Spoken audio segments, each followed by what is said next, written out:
अस्सलाम वालेकुम जी। उम्मीद करता हूँ कि आप सब खैरियत से होंगे। कुछ इंपॉर्टेंट टॉपिक्स बताना चाह रहा था आपको गायनी के हवाले से, और इसी तरह डिफरेंट सब्जेक्ट्स के मैं आपको बताता जाऊँगा, ठीक है, कि जो जो करना ये मस्ट डू टॉपिक्स हैं, ठीक है, इनके बगैर एग्ज़ाम आप नहीं पास कर सकते, राइट।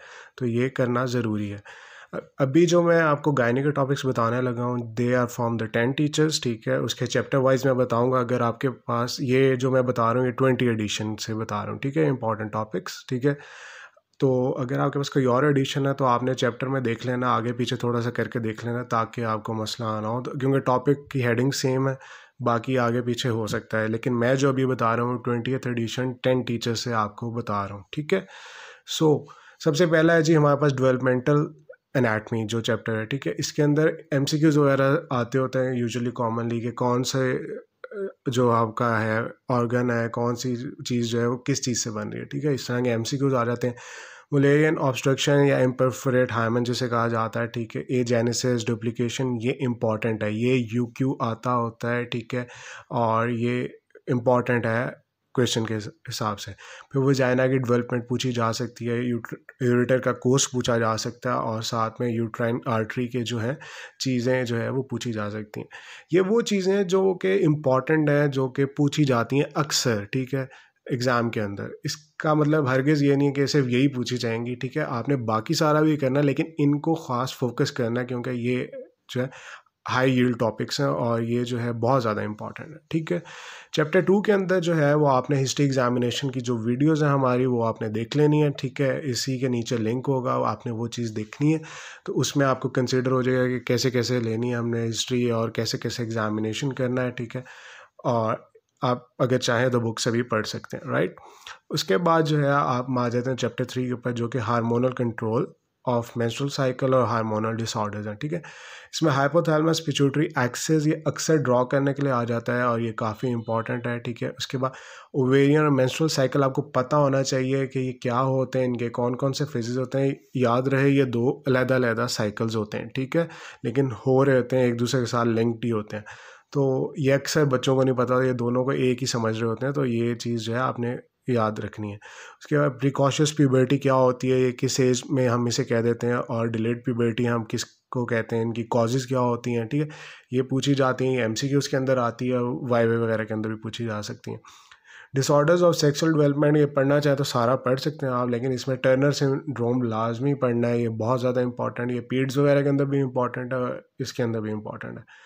उसके अलावा जो है मेंस्ट्रुअल इरेगुलरिटीज़ होती हैं, इसमें एमेनोरिया और लिगोमेनोरिया की डेफिनेशन क्या होता है, क्यों होता है, इनकी कॉजेज़ क्या होती हैं, इनके ट्रीटमेंट्स क्या करने हैं, ठीक है। ये सारी चीज़ें जो है ये आपको आनी चाहिए। उसके बाद पीसीओज आ जाता है। PCOS is the most important topic, ठीक है, और आपको पता होगा, आपने अक्सर जिम्स वगैरह के अंदर भी सुना होगा लोगों को इसके बारे में बात करते हुए, और डिफरेंट हेल्थ केयर प्रोफेशनल्स वगैरह को आपने सुना होगा। तो ये बहुत ज़्यादा इंपॉर्टेंट है, इसके ट्रीटमेंट, इसकी मैनेजमेंट, इसका क्राइटेरिया बहुत ज़्यादा इंपॉर्टेंट है। उसके बाद प्री मेंस्ट्रुअल सिंड्रोम, ये पूछा जा सकता है कि क्या होता है, कैसे होता है, इसके क्या सिम्टम्स हैं, कैसे हमने ट्रीट करना है, ये चीज़ें आ सकती हैं, राइट। उसके बाद चैप्टर 4 जो है वो डिसऑर्डर ऑफ मेंस्ट्रुअल ब्लीडिंग है। हैवी मेंस्ट्रुअल ब्लीडिंग की management is very very very important, ठीक है। फिर इसमें फीगो क्लासिफिकेशन होती है कि हैवी मेंस्ट्रुअल ब्लीडिंग की कॉजेज़ क्या हैं, वो आपको आनी चाहिए। इन्वेस्टिगेशंस कौन सी करवानी है हमने, वो आनी चाहिए आपको, ठीक है। और डिस्मेनोरिया वगैरह जो है इसकी भी कॉजेज़ आपको आनी चाहिए। नेक्स्ट जो है चैप्टर 5 है। चैप्टर 5 जो है implantation and early pregnancy, right. So इसके अंदर हमने मिसकैरेज की डेफिनेशन आनी चाहिए, क्या होती है, उसकी टाइप्स क्या होती हैं, इनएविटेबल है, ठीक है, मिस्ड है, जो भी चीज़ें हैं वो सारी आपको 5-6 हैं, वो मैं आपको उसका एक निमोनिक भी याद करवाऊंगा बाद में अपने फ्यूचर वीडियो के अंदर, ठीक है। और मैनेज कैसे करना है, कैसे डिफ्रेंशिएट करना है, ये मैं सब बताऊंगा उसके अंदर। तो ये चीज़ें जो है इंपॉर्टेंट है। उसके बाद एक्टोपिक प्रेगनेंसी एक बहुत इंपॉर्टेंट है, ये ऑस्की के हिसाब से भी इंपॉर्टेंट है, ठीक है। और इसकी जो है लोकेशंस पूछी जाती हैं, कहाँ कहाँ पे होता है, ठीक है, और इसे आपने डिटेल में पढ़ना है, राइट। उसके बाद जीटीडी जो है गेस्टेशनल ट्रोफोब्लास्टिक डिजीज़ है। ये एक्सटर्नल सोर्स मैंने इसलिए लिखा हुआ है यहाँ पे क्योंकि ये बुक के अंदर है नहीं, इसमें टेबल में थोड़ा सा इसका बताया हुआ है, लेकिन वो कंप्लीट नहीं है। तो आपने ये जो है ये नेट से पढ़ लेना है, या आपने कहीं और से पढ़ लेना है, ठीक है। और इसे अपनी बल्कि बुक के अंदर नोट डाउन कर लीजिए। ये पूछा जाता है वाइवा के अंदर भी और रिटन क्वेश्चन भी आ जाता है, लेकिन ये अनफॉर्चुनेटली बुक के एडिशन के अंदर नहीं था, तो आपके वाले में है तो वेल एंड गुड। चैप्टर 6 जो है उसके अंदर कॉन्ट्रासेप्शन एंड अबॉर्शन, राइट। तो इसमें आपको मैकेनिज़म्स पता होने चाहिए, कौन से मेथड्स हैं ये पता होना चाहिए, उसके फेलियर रेट्स क्या है, उसकी एफिकेसी क्या है, ठीक है, कितने टाइम ड्यूरेशन के लिए होता है, 3 महीने के लिए, 5 सालों के लिए, ठीक है, टेम्परेरी है, ये हर चीज़ आपको फिंगर टिप्स पे होनी चाहिए, आपको पता होना चाहिए। एमरजेंसी कॉन्ट्रासेप्टिव्स कब कौन से होते हैं, ठीक है, कितने टाइम तक दे दें तो ये एक्टिव यानी एक्ट करते हैं वरना नहीं करते, ठीक है, एक एक चीज़ इसकी आपको आनी चाहिए।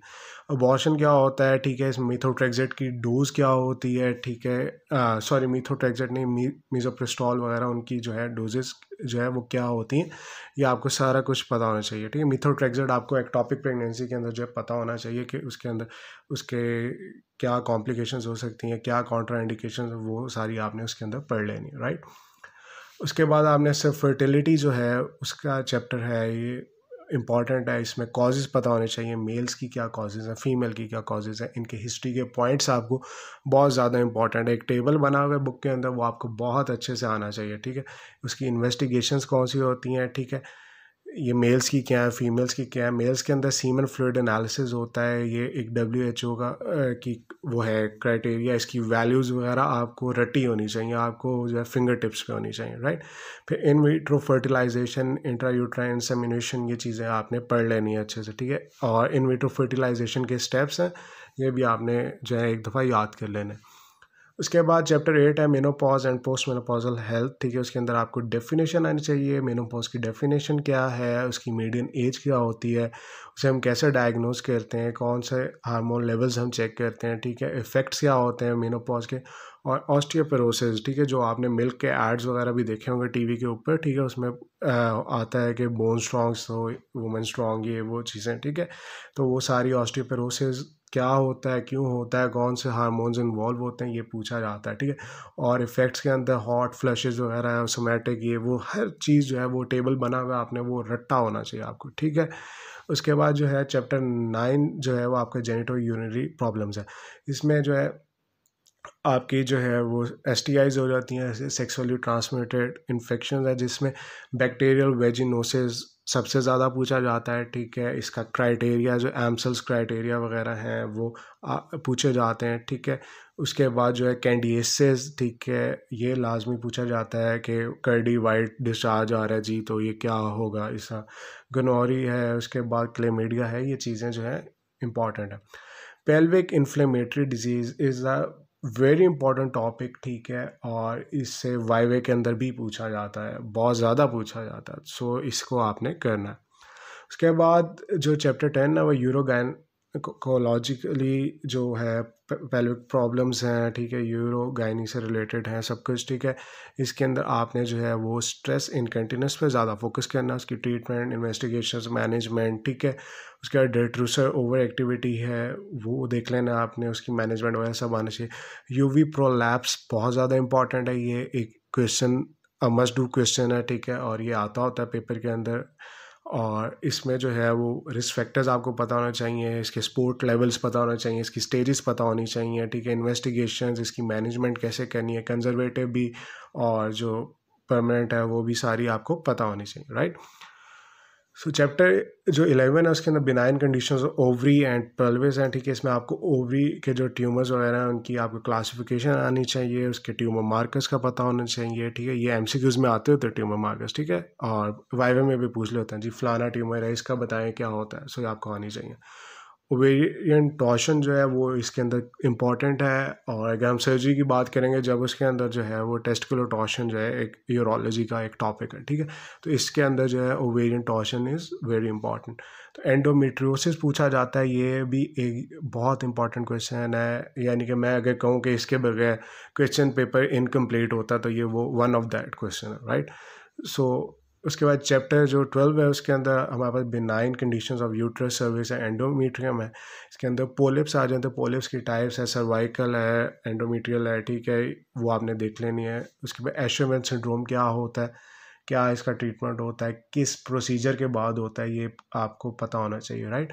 उसके बाद जो है आपके पास फाइब्रॉइड्स है, फाइब्रॉइड्स की टाइप्स क्या होती हैं, कौन सी टाइप जो है वो इन्वॉल्व होती है इनफर्टिलिटी के अंदर, ठीक है, कौन कौन सी टाइप की जो डीजनरेशंस होती हैं इनकी, ठीक है, वो आपको आनी चाहिए, इसकी ट्रीटमेंट्स वगैरह पूरा एक टेबल है, उसमें रेडियोलॉजिकली, मेडिकल, सर्जिकल, मैनेजमेंट सारी मेंशन्ड है, वो आपको याद होना चाहिए। उसके एडिनोमायोसिस है, इसमें बल्कि बॉगी यूट्रस होता है, ठीक है, ये आपको पता होना चाहिए क्या होता है। उसके बाद benign conditions of vulva and vagina, ठीक है, इसके अंदर आपकी वल्वल प्रॉब्लम्स है। उसके बाद लाइकन स्क्लेरोसिस जो है ये बहुत इंपॉर्टेंट है, इसमें फिगर 8 पैटर्न होता है और जो पेपर पैचमेंट टाइप स्किन हो जाती है, ठीक है। उसके बाद जो है लाइकन प्लेनस जो है ये भी इंपॉर्टेंट है, लेकिन ये ज़्यादा डर्मा के अंदर इंपॉर्टेंट है। इसके अंदर लाइकन स्क्लेरोसिस वेरी इंपॉर्टेंट, एक दफ़ा रीड सब कुछ करना।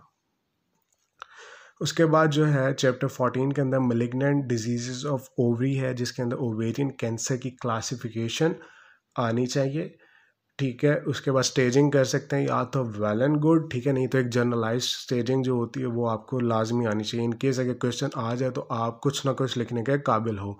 उसके बाद ट्यूमर मार्कर्स इसमें और जो बिनाइन वाले थे वो सेम ही होते हैं, लेकिन ये आपको फिंगर टिप्स पे होने चाहिए कौन सा है क्या है।